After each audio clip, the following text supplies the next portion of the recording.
Advent Meditation, Penitence Prayer. Brothers and sisters, we prepare to celebrate the season of Advent, the time of waiting which is offered to us every year as a time of grace and mercy so that, as children of God, we may have the opportunity to mature and walk towards definitive conversion. We must live this liturgical celebration more profoundly, more mystically, so that we live and internalize the mystery of this child of the manger who leads us towards the final parousia in which will begin the new creation of the new heaven and the new earth that is spoken about in the book of Revelation, Revelation 21:1. This waiting of ours, brothers and sisters, is not fiction, it is the greatest truth that man can leave. But regrettably that lamp that should remain full of fresh oil is found saturated with the human ego,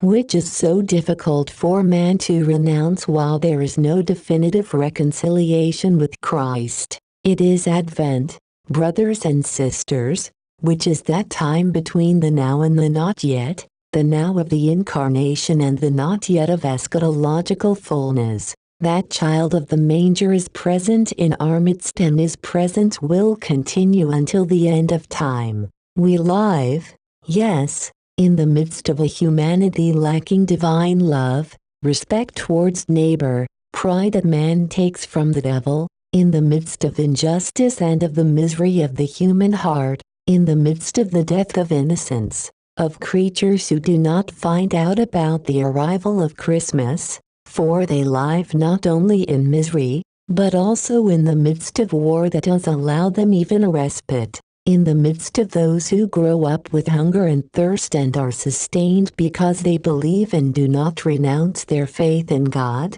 in addition to being persecuted. For that, brothers and sisters, let us offer up to the child Jesus the definitive decision of conversion, of being every instant worthy of being called children of God and of loving our neighbor as ourselves, not as enemies to whom we must give chase. Let us not live this Christmas with a commercial or worldly sense, but rather in the face of the instant in which we live. Let us transcend spiritually and see from the standpoint of hope, desirous of praying for one another, of working for one another and sharing that merciful love that in the mystery of the Incarnation makes us participants in that germ of divine love and that later becomes man for the salvation of humanity. For the children of God, listening to the voice of the one who preached in the desert must bear fruit and motivate us to be human beings open to the love of God,